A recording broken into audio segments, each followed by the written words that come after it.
Everyone, आप सभी का संगीताज एकेडमी में स्वागत है। और जैसे कि आपको वीडियो के थंबनेल से पता चल ही गया होगा कि आज के सेशन में हम करने वाले हैं solve important questions of the chapter mindful eating a path to a healthy body. So ये वाला जो चैप्टर है, ये जो 6th की नई NCERT टेक्स्ट बुक आई है उसी का ये चैप्टर है और किताब का नाम है क्यूरियोसिटी। तो जैसे कि आप देख पा रहे हैं कि यहाँ पे मैंने मेरा यूट्यूब चैनल ओपन करके रखा है। तो अगर आपको क्यूरियोसिटी जो टेक्स्ट बुक है उससे रिलेटेड कंटेंट्स को देखना है तो आपको चले जाना पड़ेगा इस वाले प्लेलिस्ट में। यहाँ पे आपको दिख रहा है ना कि curiosity class 6 new NCERT science text book, यहाँ पर जो प्लेलिस्ट मैंने क्रिएट करके रखी है, यहाँ पर आप चले जाएंगे तो यहाँ पर आपको हर एक चैप्टर का टेक्स्ट बुक क्वेश्चन सॉल्व मिलेगा, एक्स्ट्रा क्वेश्चंस मिलेंगे और इम्पॉर्टेंट क्वेश्चंस भी मिलेंगे। इम्पॉर्टेंट क्वेश्चंस में एक्चुअली क्या होगा कि आजकल जो नए तरीके के क्वेश्चंस आ रहे हैं, जैसे कि केस स्टडी बेस्ड क्वेश्चन आ रहा है, असर्शन रीजन आ रहा है, ठीक है, फिर हायर ऑर्डर थिंकिंग स्किल्स वाले जो क्वेश्चंस आ रहे हैं वैसे क्वेश्चंस भी रहेंगे। तो अगर आप मेरे चैनल से जुड़ चुके हैं और आपको क्यूरियोसिटी जो साइंस की नई टेक्स्ट बुक है ग्रेड 6 की, उससे रिलेटेड कोई भी कंटेंट देखना हो तो आप इस प्लेलिस्ट पे जा सकते हैं। और अगर आप सीटेट पेपर 1 या 2 की प्रिपरेशन कर रहे हैं, इस एग्ज़ाम की प्रिपरेशन कर रहे हैं, तो उसके लिए भी यहाँ पर बहुत से प्लेलिस्ट मैंने बना के रखे हैं, आप यहाँ पर आकर अपनी प्रिपरेशन कर सकते हैं। तो आज का जो सेशन है उसको शुरू किया जाए विदाउट वेस्टिंग एनी टाइम। तो देखिए लर्नर्स, आज का जो सेशन है यहाँ पर मैंने इंपॉर्टेंट क्वेश्चंस बोला है, बट आपको दिख रहा है कि यहाँ पर जो क्वेश्चंस है वो तो केस स्टडी बेस्ड क्वेश्चंस दिया गया है ऑन डेफिशिएंसी डिजीजेस। तो देखिए, ये जो चैप्टर 3 था mindful eating a path to a healthy body, यहाँ पर हमने डेफिशिएंसी डिजीजेस के बारे में जाना है। डेफिशिएंसी डिजीजेस क्या होते हैं कि हमारे डाइट में या हमारी बॉडी में किसी न्यूट्रिएंट्स की कमी के कारण जो बीमारियां होती हैं उनको हम कहते हैं deficiency diseases, right.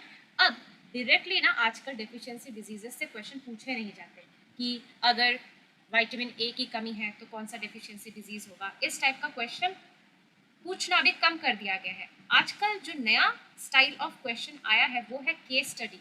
Case study में क्या होता है कि आपको एक किसी बच्चे का या बच्ची का एक केस बता दिया रहेगा, उसके सिम्टम्स बता दिए रहेंगे, उसको क्या प्रॉब्लम आ रही है वो बता दिए रहेंगे, और उसके रिगार्डिंग आपको क्वेश्चन पूछा जाएगा कि ये जो बच्चा है या बच्ची है उसको किस चीज़ की कमी है, किस न्यूट्रिएंट्स की कमी है, या क्यों उसको ये सिम्टम्स दिख रहे हैं। तो अगर हम एक केस स्टडी को पढ़ेंगे तो आपको आइडिया मिल जाएगा कि किस तरीके का क्वेश्चन पूछा जा रहा है। सो यहाँ पर जो इंपॉर्टेंट क्वेश्चंस है वो मैंने केस स्टडी के फॉर्म में ही दिया है। ये आपके लिए आगे चलकर बहुत ही बेनिफिशियल प्रूव होने वाला है। इसके नेक्स्ट सेशन में हम इसी चैप्टर के जो एक्स्ट्रा क्वेश्चंस है, मतलब चैप्टर के हर कोने से पूरा छाट छाट के सभी एक्स्ट्रा क्वेश्चंस मैंने कराया है। टोटल 42 क्वेश्चंस मेरे को मिले हैं, तो वो सेशन भी आप जरूर देखिएगा। तो यहाँ पर जो पहला केस स्टडी है, यहाँ पर कहा गया है अ 10-year-old girl has the swelling in her neck and her parents have noticed over the past few months। तो एक 10 साल की बच्ची है जिसके गले में एक सूजन है जो कि उसके माता पिता ने कुछ बीते हुए महीनों में नोटिस की है। शी समटाइम्स फील्स टायर्ड, तो उसको कभी कभार थकावट महसूस होती है, and has difficulty swelling food, तो खाना निगलने में उसको दिक्कत होती है। तो इससे ये था केस, ठीक है, ये उस बच्ची का केस है। अब इससे आपको क्वेश्चन क्या पूछा गया है, what might be causing the swelling in the girl's neck. तो वो जो बच्ची का जो गला फूला हुआ है उसका कारण क्या है। तो अगर आपने ठीक से डेफिशिएंसी डिजीजेस को पढ़ा होगा, जो टेबल दिया गया था, vitamin A B C D, फिर आयोडीन, कैल्शियम, आयरन, इनकी कमी से क्या क्या होता है, फिर इनके रिच सोर्सेस क्या है, ठीक है, किस तरीके से इनको क्योर किया जा सकता है, ये अगर आपने ठीक से पढ़ा होगा तो आपने ज़रूर पकड़ लिया होगा कि इस बच्ची को कौन सी बीमारी है, इस बच्ची को गोइटर है। The swelling might be due to a condition called goitre. Goitre happens when the thyroid gland in the neck becomes enlarged. तो गोइटर कब होता है, मतलब जो गला जो पोर्शन है वहाँ पे सूजन क्यों होता है, वो फूल क्यों जाता है, क्योंकि गोइटर जो डेफिशिएंसी डिजीज है वो आयोडीन की कमी के कारण होता है। आयोडीन की कमी जब हमारे बॉडी में या हमारे डाइट में उसकी कमी हो तो क्या होता है कि जो थायराइड ग्लैंड है वो साइज में बढ़ जाता है, जिस वजह से जो थायराइड ग्लैंड है वो हमारे गले में ही सिचुएटेड है, तो उसके फूलने से हमारा जो नेक है वो सूजा हुआ या फूला हुआ नजर आता है। तो यहाँ पर कॉज क्या है, जो डेफिशिएंसी डिजीज, वो है गोइटर। क्यों होता है, due to lack of iodine in the diet. Next जो क्वेश्चन पूछा गया है, what is iodine and why is it important. तो आयोडीन की कमी से तो गोइटर होता है, तो आयोडीन है क्या चीज और ये इतना इंपॉर्टेंट क्यों है। तो आयोडीन इज अ न्यूट्रिएंट, ये एक न्यूट्रिएंट है। तो ये मिनरल की कैटेगरी में आता है। That helps the thyroid gland to work properly. So iodine की जरूरत होती है थायराइड ग्लैंड को ताकि वो ठीक तरीके से काम कर सके। Due to lack of iodine in diet, अगर हमारे खाने में आयोडीन की कमी हो तब क्या होता है कि ये जो थायराइड ग्लैंड है ये फूल जाता है। So it can become swollen. जो थर्ड क्वेश्चन यहाँ पे पूछा गया है, how can we help the girl, तो इस बच्चे की मदद हम कैसे कर सकते हैं। तो सोल्यूशन क्या बताया गया है, adding iodine to her diet, उसके खाने में अगर हम आयोडीन को इंक्लूड करें, such as using iodised salt, तो अगर हम आयोडाइज सॉल्ट का इस्तेमाल करें तो इससे उसकी जो कंडीशन है उसको हम ठीक कर सकते हैं, उसमें सुधार आ सकता है। In some cases a doctor might need to give her medicine, या अगर कुछ सीवियर केस हो तो डॉक्टर फिर उस हिसाब से उस बच्ची को क्या देंगे, दवाई देंगे। तो ये था केस स्टडी। केस स्टडी में आपको केस दिया रहेगा और उससे कनेक्टेड क्वेश्चंस दिए रहेंगे, तो आपको प्रॉपरली जो केस दिया गया है उसको ठीक से पढ़ना है, उसी में आपका आंसर छुपा हुआ है और उस बेसिस पे आपको इसका आंसर करना है। तो केस स्टडी 2 को आप ध्यान से पढ़िए और देखिए कि क्या आप मेरे आंसर बोलने से पहले इसको ठीक से आंसर कर पा रहे हैं। A 12-year-old boy says he has trouble seeing well at night. तो एक 12 साल का बच्चा है, ठीक है, उसको रात के वक्त देखने में दिक्कत हो रही है, specially when it is dark outside, जब बाहर अंधेरा होता है तो ऐसे केस में उसको देखने में दिक्कत हो रही है। His parents are concerned because he has difficulty seeing during evening activities. So उसके माता पिता थोड़े से चिंतित है क्योंकि उन्होंने देखा है कि उनका जो बेटा है वो शाम के वक्त जितनी भी एक्टिविटीज होती है, उस दौरान जितनी भी एक्टिविटीज होता है उसमें इसको दिक्कत हो रही है। तो यहाँ पर जो क्वेश्चन पूछा गया है, what could be causing the boys night blindness, तो यहाँ पर कंडीशन हमको पहले से ही बता दी गई है कि उसको कौन सी डेफिशिएंसी डिजीज है, उसको नाइट ब्लाइंडनेस है। बट इसका कारण क्या है, तो आपको इसका पता होना चाहिए कि ये क्यों होता है। Night blindness might be cause due to lack of vitamin A in his diet, तो उसके खान पान में विटामिन ए की कमी के कारण नाइट ब्लाइंडनेस उसको हुई है, जिस वजह से उसको डिम लाइट में या अंधेरे में ठीक से दिखाई नहीं दे रहा है। जो सेकंड कनेक्टेड क्वेश्चन है वो है, what is the role of vitamin A in our body. So vitamin A का काम क्या है हमारी बॉडी में, क्योंकि हमें जो 5 न्यूट्रिएंट्स की जरूरत होती है जरूर उनका कुछ ना कुछ काम है, तो विटामिन्स एंड मिनरल्स का भी कुछ काम है, ये प्रोटेक्टिव फूड्स में आते हैं। पर विटामिन ए का स्पेसिफिक क्या काम है, तो ये यहाँ पर दिया गया है, vitamin A keeps our eyes and skin healthy, तो ये हमारे आंखों को और हमारी त्वचा को, हमारे स्किन को हेल्दी रखने में मदद करता है। जो थर्ड क्वेश्चन है इसी से जुड़ा हुआ, which food items he must include in his diet to get sufficient amount of vitamin A, तो उसे अपने डाइट में कौन कौन से फूड आइटम्स इंक्लूड करने चाहिए ताकि उसको जितना विटामिन ए की जरूरत है, उसकी बॉडी को जितना विटामिन ए की जरूरत है वो उसको प्रॉपर मिले। तो आंसर में क्या दिया गया है, he must include papaya, carrot, mango and milk in his diet. तो इन चीज़ों को अगर वो अपने डाइट में इंक्लूड करेगा तो उसकी ये जो दिक्कत है वो ठीक हो जाएगी धीरे धीरे। केस स्टडी 3 में क्या कहा गया है, a 9-year-old girl has bleeding gums and her wounds heal slowly. So एक 9 साल की बच्ची है जिसका जो मसूड़े हैं वहां से खून निकलता है और उसके जो घाव है उनको ठीक होने में बड़ा टाइम लग जाता है। तो यहाँ पर पूछा गया है, विच nutrient she might be lacking in her diet, तो उसके खाने में कौन से न्यूट्रिएंट की कमी है। तो जैसे कि आप जानते हैं कि ये जो सिम्टम्स हमने देखे ये किस डेफिशिएंसी डिजीज की है, ये स्कर्वी जो डेफिशिएंसी डिजीज है उसके वजह से है। तो ये कब होता है, she is deficient of vitamin C in her diet, तो उसके खाने में विटामिन सी की कमी के होने के कारण उसे ये सारे सिम्टम्स हो रहे हैं। बी जो क्वेश्चन है, which deficiency disease is she suffering from, तो इसका आंसर मैंने पहले ही आपको बता दिया था कि she is suffering from scurvy. How can she get rid of the symptoms of scurvy, तो स्कर्वी के जो सिम्टम्स वो अभी फेस कर रही है, जैसे ब्लीडिंग गम्स या फिर जो उसके घाव है उनको भरने में टाइम लग रहा है, हील होने में टाइम लग रहा है, तो इससे वो कैसे छुटकारा पा सकती है। तो क्या आंसर में बताया गया है, she must include amla, guava, green chilli, orange and lemon in her diet, तो उसे इन चीज़ों को अपने डाइट में इंक्लूड करना है, as these food items are rich sources of vitamin C, क्योंकि इन्हीं चीज़ों में विटामिन सी भरपूर मात्रा में है and it will help her to get rid of the symptoms of scurvy. तो अगर वो इन चीज़ों को, इन फूड आइटम्स को इंक्लूड करती है अपने डाइट में तो फिर जो सिम्टम्स ऑफ स्कर्वी वो फेस कर रही है वो धीरे धीरे चली जाएगी। आगे बढ़ेंगे केस स्टडी 4 की ओर, तो यहाँ पर कहा गया है, अ 7-year-old बॉय हैज कर्व्ड या बो लेग्स, मतलब धनुष की तरह कर्व्ड फॉर्म में उसके लेग्स हैं and find it hard to walk, तो उसको चलने में भी दिक्कत होती है. हिज पेरेंट्स से he has been getting tired easily, तो उसके माता पिता ने आकर कहा कि उनका जो बच्चा है वो बड़ी ही आसानी से थक जाता है and doesn't like to play outside much, और उसे बाहर खेलना भी कुछ खास अच्छा नहीं लगता. तो यहाँ पर क्वेश्चन क्या पूछा गया है, which deficiency disease is he suffering from and why. So उसको कौन सी डेफिशिएंसी डिजीज है और वो क्यों इससे पीड़ित है. तो जैसे कि आप जानते हैं कि कर्व लेग्स या बो शेपेड लेग्स कब होती है, when that person is suffering from rickets. और rickets कब होता है, जब किसी पर्सन के डाइट में या उसकी बॉडी में विटामिन डी की कमी हो. So he is suffering from rickets due to lack of vitamin D in his diet. Second question जो है यहाँ पर, why are vitamin D and calcium important for bones. तो जो विटामिन डी और कैल्शियम हमारी हड्डियों के लिए क्यों इतने जरूरी है. So vitamin D helps in the absorption of calcium for bone and teeth health. तो हम जो कैल्शियम रिच फूड आइटम खाते हैं, क्यों खाते हैं, क्योंकि हमको पता है calcium keeps our bones and teeth healthy, वो हमारे हड्डियों को और हमारे दांतों को हेल्दी रखता है. बट ये जो हम कैल्शियम रिच फूड आइटम खा रहे हैं, तो कैल्शियम क्या है, वो एक मिनरल है.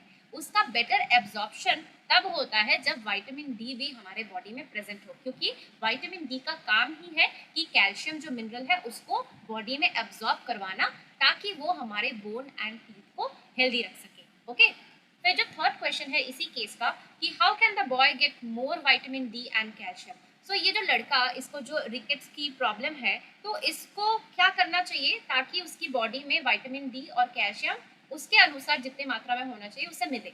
तो क्या लिखा गया है, he can spend some time in the sunlight. तो वो धूप में कुछ टाइम बिता सकता है, क्योंकि सनलाइट की प्रेजेंस में हमारी बॉडी नेचुरली क्या करती है, विटामिन डी बनाती है. So he can spend some time in the sunlight, which helps the body to make vitamin D. He must include milk, cheese, paneer, butter, fish, eggs, etc. in his diet. तो उसे इन सभी food items को अपने diet में include करना है, क्योंकि these are rich sources of calcium and vitamin D. Okay. तो इस तरीके का क्वेश्चन पूछा जाएगा. तो ये जो क्वेश्चन है, ये जो केस स्टडी है, मैंने बड़ी ही सोच समझकर अच्छी तरीके से प्रिपेयर किया है. 6th ग्रेड के अनुसार ही प्रिपेयर किया है, ज़्यादा टफ नहीं बनाया है, जैसे कि आपको क्वेश्चन पढ़ के ही समझ में आ रहा होगा. तो ये अगर आप प्रैक्टिस करके जाएंगे ना, तो अगर कभी केस स्टडी बेस्ड क्वेश्चन पूछ भी लिया जाए इस चैप्टर से, तो आप चुटकियों में उसको हल कर सकते हैं. तो बढ़ते हैं केस स्टडी 5 की ओर. 11-year-old girl often feels tired and has pail skin. तो एक 11 साल की बच्ची है और उसको ज़्यादातर ही थकावट से फील होती है, और उसका जो स्किन है वो पिंकिश नहीं है, ऐसा लगता है जैसे कि वो उसमें खून ही ना हो, बेजान जैसा उसका जो स्किन है, त्वचा वैसी अपीयर करती है. She gets out of breath quickly, और उसकी सांस बड़ी जल्दी फूल जाती है. Even when she is not doing anything too strenuous, मतलब वो कुछ ऐसा परिश्रम का काम कर नहीं रही है, फिर भी उसकी जो सांस है वो फूल जाती है, उसको ब्रीदिंग में प्रॉब्लम होती है. तो यहाँ पर पहला जो क्वेश्चन है, what could be causing the girls tiredness and pale skin. तो लड़की या उस बच्ची को ऐसा थकावट सा फील होना और उसकी पेल स्किन के कारण, मतलब क्या कारण है. तो इसका आंसर क्या है, she might have anaemia, which means her blood doesn't have enough red blood corpuscles to carry oxygen. This can make her feel tired and weak. तो देखिए हमने क्या पढ़ा हुआ है, आप आगे चल के पढ़ेंगे क्योंकि अभी आप 6th ग्रेड में हैं. बट अगर कोई बड़ा कोई लर्नर मेरी वीडियो को देख रहा होगा, तो उसको पता होगा कि हमारा जो फूड है वो एक फ्यूल की तरह काम करता है, और फूड के साथ ऑक्सीजन जब रिएक्ट करता है तो वो एनर्जी रिलीज करता है, और उसी एनर्जी की मदद से हम अपने दिन का सभी काम कर पाते हैं. अब देखिए एनीमिया में क्या होता है कि खून में जो रेड ब्लड कॉर्पसल्स है उसकी कमी होना, और यही रेड ब्लड कॉर्पसल्स में एक पिगमेंट होता है जो इसको रेड कलर देता है, वो है हीमोग्लोबिन. हीमोग्लोबिन ऑक्सीजन के साथ बाइंड करके इसको हर एक बॉडी पार्ट्स तक, हर एक सेल तक ऑक्सीजन को पहुंचाता है. तो अगर किसी पर्सन के ब्लड में रेड ब्लड कॉर्पसल्स की मात्रा कम होगी, तो वो एफिशिएंटली ज़्यादा ऑक्सीजन हर एक सेल तक नहीं पहुंचा पाएगा. तो क्या होगा, एनर्जी नहीं बनेगी फूड के साथ रिएक्ट होकर जितनी बननी चाहिए, तो उसको हमेशा ही कैसा फील होगा, वीक और टायर्ड फील होगा. तो यहाँ पर जो लड़की है उसको क्या बीमारी है, कौन सी डेफिशिएंसी डिजीज है, उसको एनीमिया है. ठीक है. सेकंड क्वेश्चन पे अगर हम बढ़ेंगे, व्हाट कैन कॉज एनीमिया. तो एनीमिया होता क्यों है. Anaemia can be cause due to lack of iron in diet और बॉडी.